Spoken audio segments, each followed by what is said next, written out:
भारत माता की। भारत माता की। वीरों की धरती ई बुंदेलखंड पे रहवे वारे सबई जनन खा हमारी तरफ से हाथ जोड़ के राम राम पहुंचे।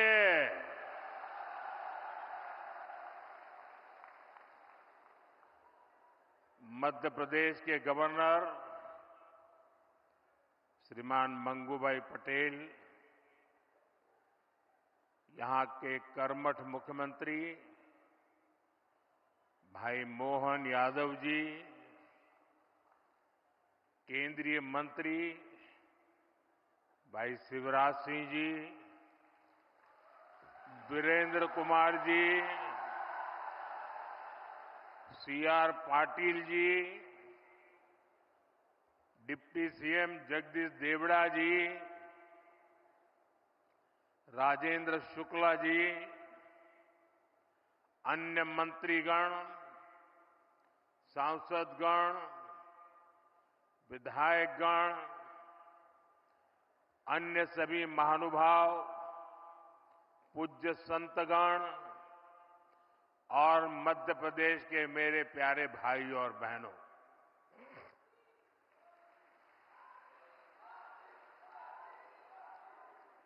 आज पूरे विश्व में क्रिसमस की धूम है। मैं देश और दुनिया भर में उपस्थित ईसाई समुदाय को क्रिसमस की ढेर सारी बधाई देता हूं। मोहन यादव जी के नेतृत्व में बनी भाजपा सरकार का 1 साल पूरा हुआ है। मध्य प्रदेश के लोगों को, भाजपा के कार्यकर्ताओं को मैं बहुत बहुत बधाई देता हूं।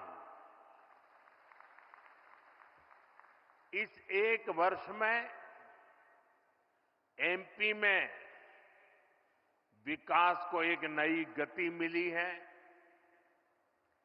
आज भी यहां हजारों करोड़ रुपए की विकास परियोजनाओं की शुरुआत हुई है।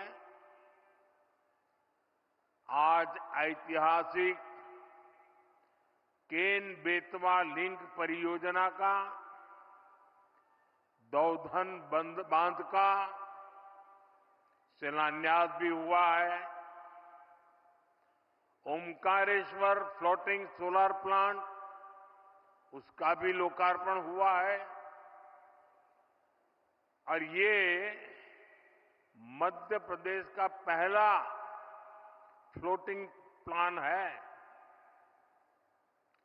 मैं इन परियोजनाओं के लिए एमपी के लोगों को ढेर सारी बधाई देता हूं। साथियों, आज हम सभी के लिए बहुत ही प्रेरणादायी दिन है। आज श्रद्धेय अटल जी की जन्म जयंती है। आज भारत रत्न अटल जी के जन्म के 100 साल हो रहे हैं। अटल जी की जयंती का ये पर्व सुशासन की, सुसेवा की हमारी प्रेरणा का भी पर्व है। थोड़ी देर पहले जब मैं अटल जी की स्मृति में डाक टिकट और स्मारक सिक्का जारी कर रहा था, तो अनेक पुरानी बातें मन में चल रही थी। बरसों बरसों तक उन्होंने मुझ जैसे अनेक कार्यकर्ताओं को सिखाया है, संस्कारित किया है। देश के विकास में अटल जी का योगदान हमेशा हमारे स्मृति पटल पर अमिट रहेगा। मध्य प्रदेश में 1100 से अधिक अटल ग्राम सेवा सदन के निर्माण का काम आज से शुरू हो रहा है। इसके लिए पहली किस्त भी जारी की गई है। अटल ग्राम सेवा सदन गांवों के विकास को नई गति देंगे। साथियों, हमारे लिए सुशासन दिवस सिर्फ एक दिन का कार्यक्रम भर नहीं है। गुड गवर्नेंस, सुशासन भाजपा सरकारों की पहचान है। देश की जनता ने लगातार तीसरी बार केंद्र में भाजपा की सरकार बनाई। मध्य प्रदेश में आप सभी लगातार भाजपा को चुन रहे हैं। इसके पीछे सुशासन का भरोसा ही सबसे प्रबल है। और मैं तो जो विद्वान लोग हैं, जो लिखा पट्टी एनालिसिस करने में माहिर है, ऐसे देश के गणमान्य लोगों से आग्रह करूंगा कि जब आजादी के 75 साल हो चुके हैं तो एक बार इवैल्यूएशन किया जाए। 100-200 विकास के, जनहित के, गुड गवर्नेंस के पैरामीटर निकाले जाएं और फिर जरा हिसाब लगाएं कि कांग्रेस सरकारें जहां होती हैं वहां क्या काम होता है, क्या परिणाम होता है। जहां लेफ्ट वालों ने सरकार चलाई, कम्युनिस्टों ने सरकार चलाई, वहां क्या हुआ। जहां परिवारवादी पार्टियों ने सरकार चलाई, वहां क्या हुआ। जहां मिलीजुली सरकारें चली, वहां क्या हुआ। और जहां जहां भाजपा को सरकार चलाने का मौका मिला, वहां क्या हुआ। मैं दावे से कहता हूं, देश में जब जब भाजपा को जहां जहां भी सेवा करने का अवसर मिला है, हमने पुराने सारे रिकॉर्ड तोड़ के जनहित के, जन कल्याण के और विकास के कामों में सफलता पाई है। निश्चित मानदंडों पर मूल्यांकन हो जाए, देश देखेगा कि हम जन सामान्य के प्रति कितने समर्पित हैं। आजादी के दीवानों ने जो सपने देखे थे, उन सपनों को साकार करने के लिए हम दिन रात पसीना बहाते हैं। जिन्होंने देश के लिए खून बहाया,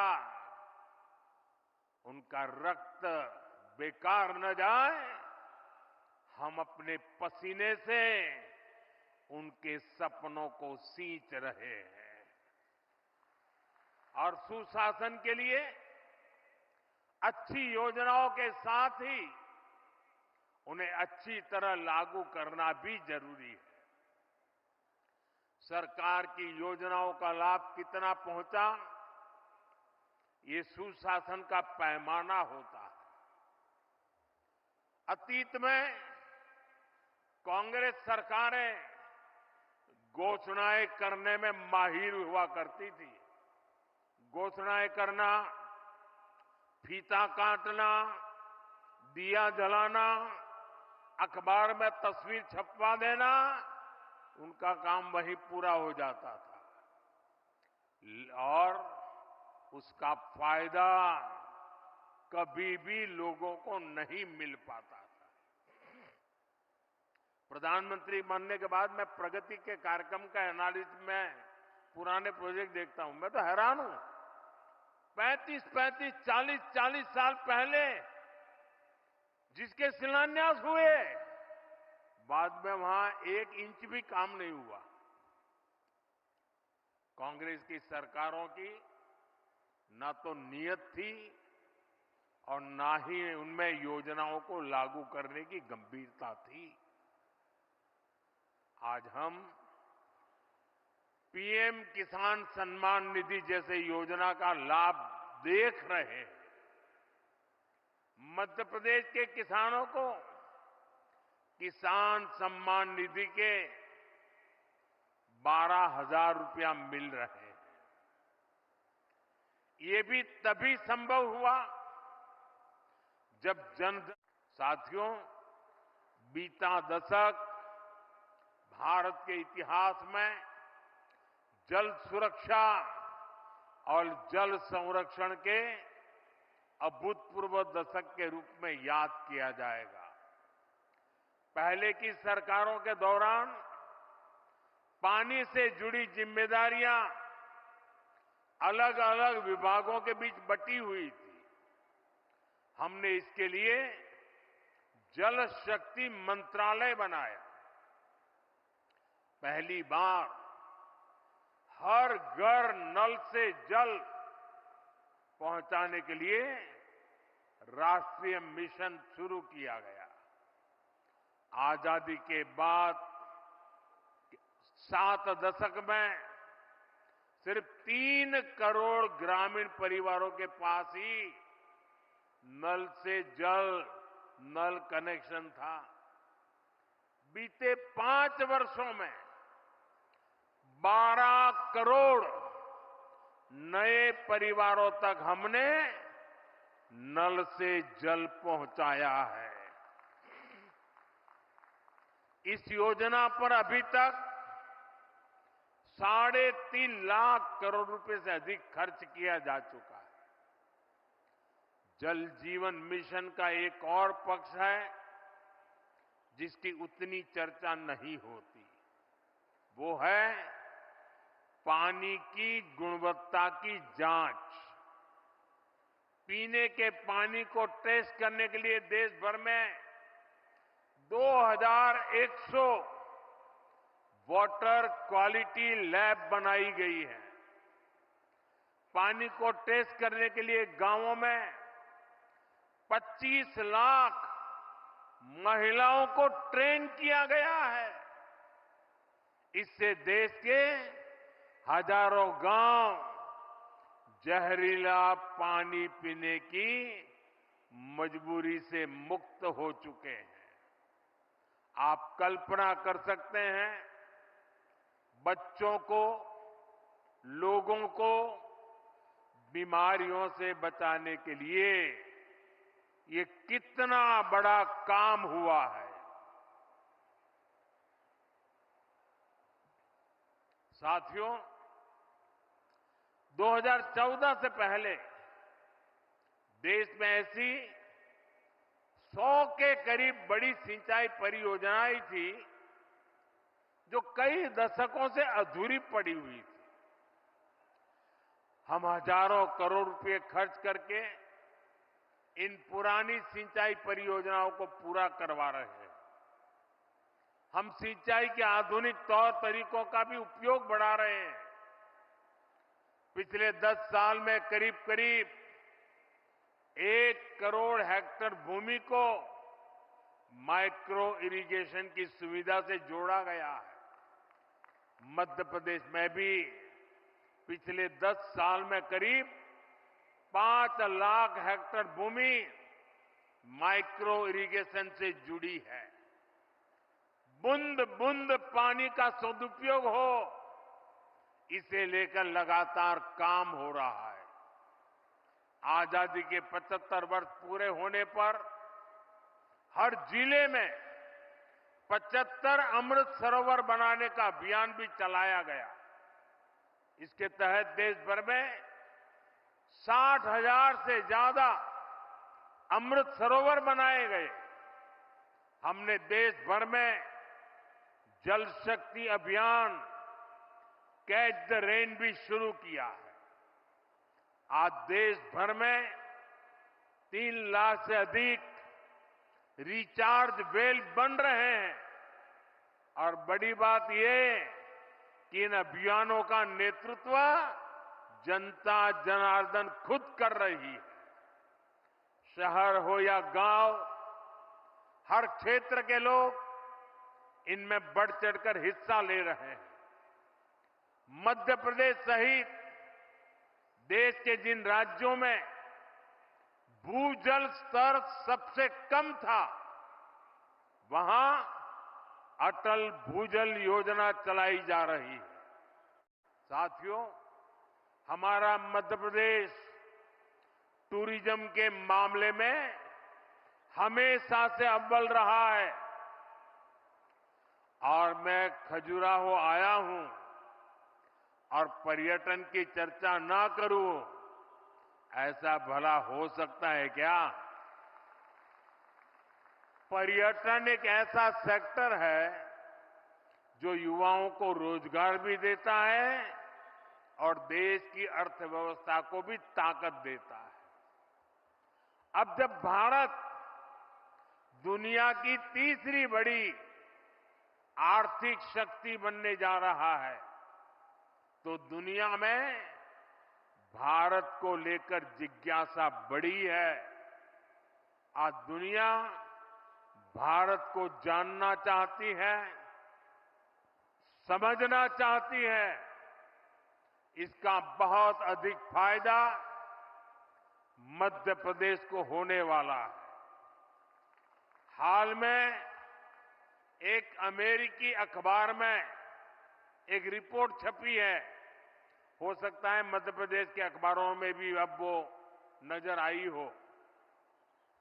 अमेरिका के उस अखबार में छपी खबर में लिखा गया है कि मध्य प्रदेश को दुनिया के 10 सबसे आकर्षक टूरिस्ट डेस्टिनेशन में से एक बताया गया है।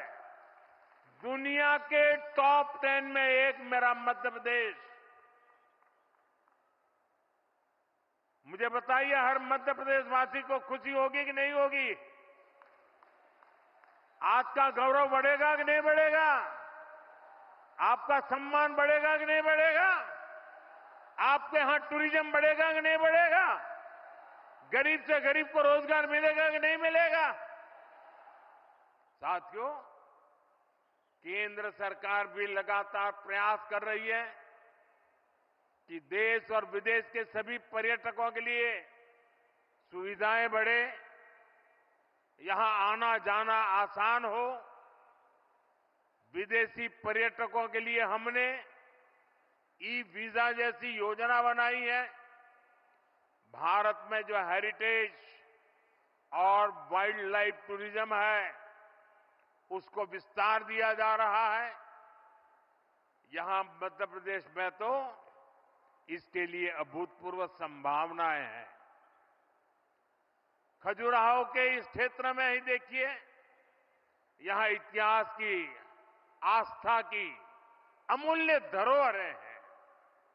कंदरिया महादेव, लक्ष्मण मंदिर, 64 योगिनी मंदिर, अनेक आस्था स्थल है। भारत के पर्यटन का प्रचार करने के लिए हमने देश भर में G20 की बैठकें रखी थी। एक बैठक यहां खजुराहो में भी हुई थी। इसके लिए खजुराहो में एक अत्याधुनिक अंतर्राष्ट्रीय सम्मेलन केंद्र भी बनाया गया।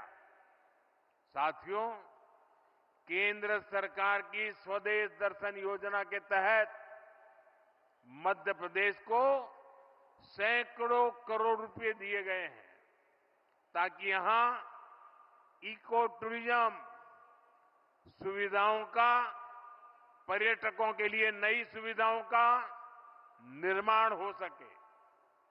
आज सांची और अन्य बौद्ध स्तंभों को बौद्ध सर्किट से जोड़ा जा रहा है।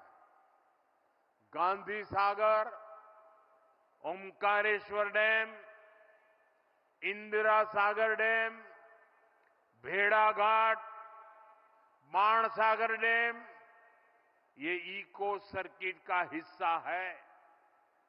खजुराहो, ग्वालियर, ओरछा, चंदेरी, मांडू ऐसे स्थलों को हेरिटेज सर्किट के रूप में कनेक्ट किया जा रहा है। पन्ना नेशनल पार्क को भी वाइल्ड लाइफ सर्किट से जोड़ा गया है। बीते वर्ष तो पन्ना टाइगर रिजर्व में ही करीब 2.5 लाख पर्यटक आए हैं। मुझे खुशी है कि यहां जो लिंक नहर बनाई जाएगी उसमें पन्ना टाइगर रिजर्व के जीवों का भी ध्यान रखा गया है। साथियों, पर्यटन बढ़ाने के सारे प्रयास स्थानीय अर्थव्यवस्था को बड़ी ताकत देते हैं।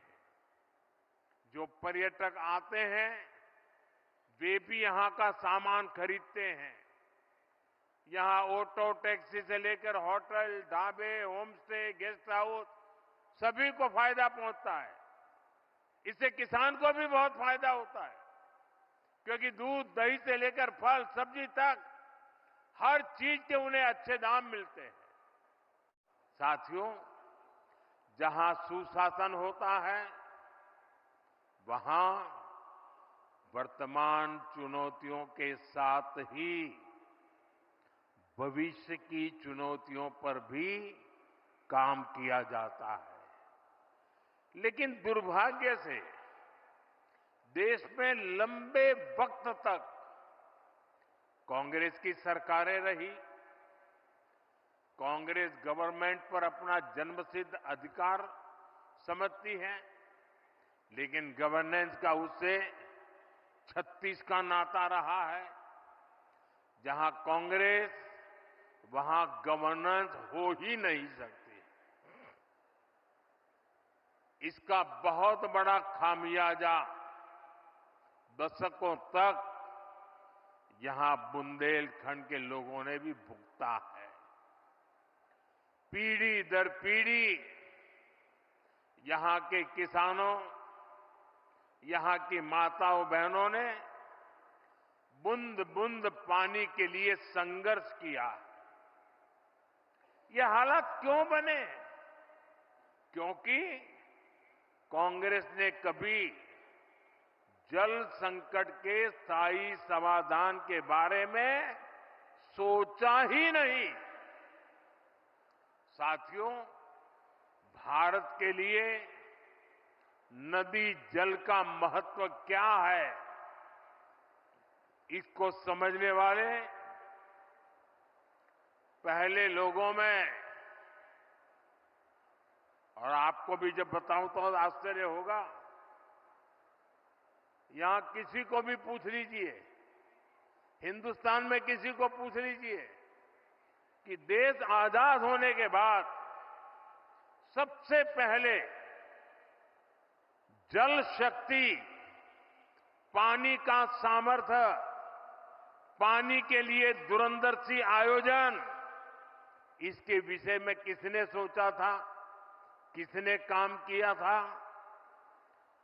यहां मेरे पत्रकार बंधु भी जवाब नहीं दे पाएंगे।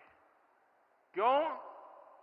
जो सच्चाई है उसको दबा के रखा गया, उसे छिपा करके रखा गया और एक ही व्यक्ति को क्रेडिट देने के नशे में सच्चे सेवक को भुला दिया गया।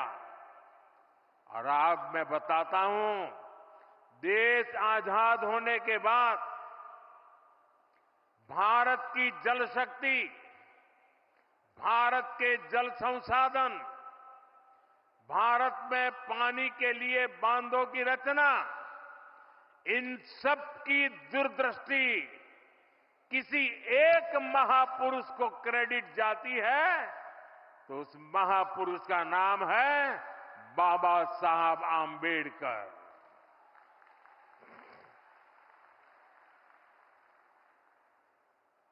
भारत में जो बड़ी नदी घाटी परियोजनाएं बनी, इन परियोजनाओं के पीछे डॉक्टर बाबा साहब आंबेडकर का ही विजन था।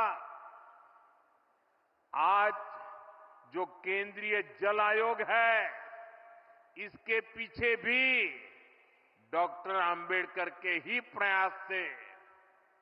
लेकिन कांग्रेस ने कभी जल संरक्षण से जुड़े प्रयासों के लिए, बड़े बांधों के लिए बाबा साहब को श्रेय नहीं दिया, किसी को पता तक नहीं चलने दिया। कांग्रेस इसके प्रति कभी भी गंभीर नहीं रही। आज 7 दशक बाद भी देश के अनेक राज्यों के बीच पानी को लेकर कुछ न कुछ विवाद है। जब पंचायत से पार्लियामेंट तक कांग्रेस का ही शासन था, तब ये विवाद आसानी से सुलझ सकते थे। लेकिन कांग्रेस की नीयत खराब थी, इसलिए उसने कभी भी ठोस प्रयास नहीं किए। साथियों, जब देश में अटल जी की सरकार बनी तो उन्होंने पानी से जुड़ी चुनौतियों को हल करने के लिए गंभीरता से काम शुरू किया था। लेकिन 2004 के बाद उनके प्रयासों को भी जैसी अटल जी की सरकार गई, वो सारी योजनाएं, सारे सपने ये कांग्रेस वालों ने आते ही ठंडे बस्ते में डाल दिया। आज हमारी सरकार देश भर में नदियों को जोड़ने के अभियान को गति दे रही है। केन बेतवा लिंक प्रोजेक्ट का सपना भी अब साकार होने वाला है। केन बेतवा लिंक प्रोजेक्ट से बुंदेलखंड क्षेत्र में समृद्धि और खुशहाली के नए द्वार खुलेंगे। छतरपुर, टीकमगढ़, निवाड़ी, पन्ना, दमोह और सागर सहित मध्य प्रदेश के 10 जिलों को सिंचाई सुविधा का लाभ मिलेगा। अभी मैं मंच पे आ रहा था, मुझे यहाँ के अलग अलग जिलों के किसानों से मिलने का मौका मिला। मैं उनकी खुशी देख रहा था, उनके चेहरों पे आनंद देख रहा था। उनको लगता था कि हमारी आने वाली पीढ़ियों का जीवन बन गया। साथियों, उत्तर प्रदेश में जो बुंदेलखंड का हिस्सा है, उसके भी बांदा, महोबा, ललितपुर और झांसी जिलों को फायदा होने वाला है। साथियों, मध्य प्रदेश देश का पहला राज्य बना है जहां नदियों को जोड़ने के महाअभियान के तहत 2 परियोजनाएं शुरू हो गई है। कुछ दिन पहले ही मैं राजस्थान में था। मोहन जी ने उसका विस्तार से वर्णन किया। वहां पार्वती, काली सिंह, चंबल और केन बेतवा लिंक परियोजनाओं के माध्यम से कई नदियों का जुड़ना तय हुआ है। इस समझौते का बड़ा लाभ मध्य प्रदेश को भी होने जा रहा है। साथियों, हमारे लिए सुशासन दिवस सिर्फ एक दिन का कार्यक्रम भर नहीं है। गुड गवर्नेंस, सुशासन भाजपा सरकारों की पहचान है। देश की जनता ने लगातार तीसरी बार केंद्र में भाजपा की सरकार बनाई। मध्य प्रदेश में आप सभी लगातार भाजपा को चुन रहे हैं। इसके पीछे सुशासन का भरोसा ही सबसे प्रबल है। और मैं तो जो विद्वान लोग हैं, जो लिखा पट्टी एनालिसिस करने में माहिर है, ऐसे देश के गणमान्य लोगों से आग्रह करूंगा कि जब आजादी के 75 साल हो चुके हैं तो एक बार इवैल्यूएशन किया जाए। 100-200 विकास के, जनहित के, गुड गवर्नेंस के पैरामीटर निकाले जाएं और फिर जरा हिसाब लगाएं कि कांग्रेस सरकारें जहां होती हैं वहां क्या काम होता है, क्या परिणाम होता है। जहां लेफ्ट वालों ने सरकार चलाई, कम्युनिस्टों ने सरकार चलाई, वहां क्या हुआ। जहां परिवारवादी पार्टियों ने सरकार चलाई, वहां क्या हुआ। जहां मिलीजुली सरकारें चली, वहां क्या हुआ। और जहां जहां भाजपा को सरकार चलाने का मौका मिला, वहां क्या हुआ। मैं दावे से कहता हूं, देश में जब जब भाजपा को जहां जहां भी सेवा करने का अवसर मिला है, हमने पुराने सारे रिकॉर्ड तोड़ के जनहित के, जन कल्याण के और विकास के कामों में सफलता पाई है। निश्चित मानदंडों पर मूल्यांकन हो जाए, देश देखेगा कि हम जन सामान्य के प्रति कितने समर्पित हैं। आजादी के दीवानों ने जो सपने देखे थे, उन सपनों को साकार करने के लिए हम दिन रात पसीना बहाते हैं। जिन्होंने देश के लिए खून बहाया, उनका रक्त बेकार न जाए, हम अपने पसीने से उनके सपनों को सींच रहे हैं। और सुशासन के लिए अच्छी योजनाओं के साथ ही उन्हें अच्छी तरह लागू करना भी जरूरी है। सरकार की योजनाओं का लाभ कितना पहुंचा, ये सुशासन का पैमाना होता है। अतीत में कांग्रेस सरकारें घोषणाएं करने में माहिर हुआ करती थी।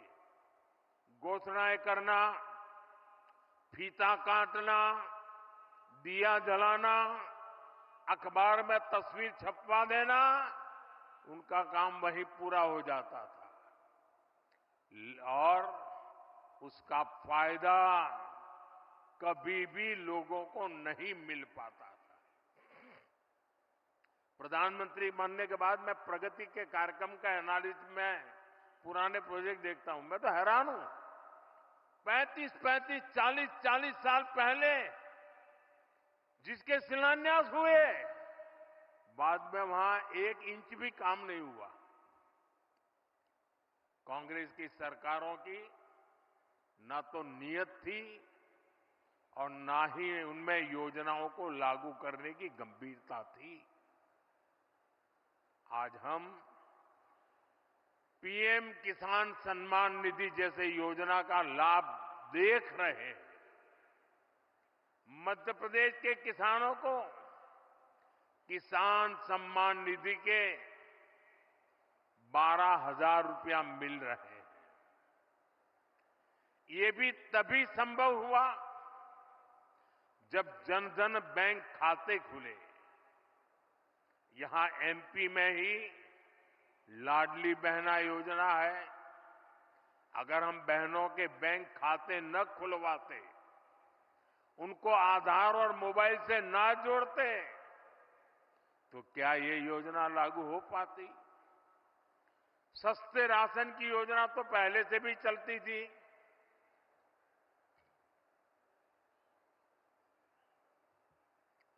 लेकिन गरीब को राशन के लिए भटकना पड़ता था। अब आज देखिए, गरीब को मुफ्त राशन मिल रहा है, पूरी पारदर्शिता से मिल रहा है। ये तभी हुआ जब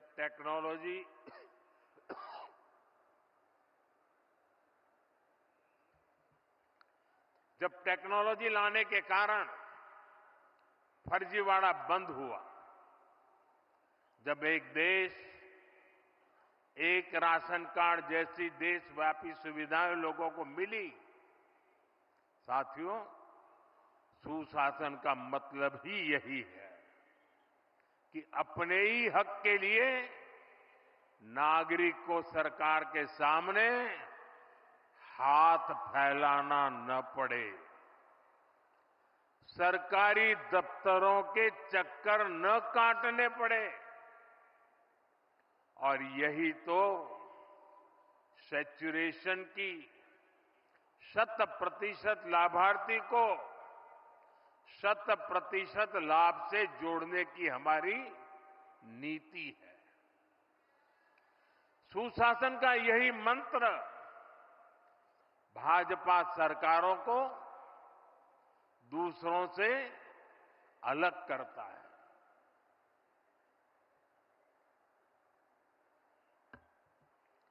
आज पूरा देश इसे देख रहा है, इसलिए बार बार भाजपा को चुन रहा है।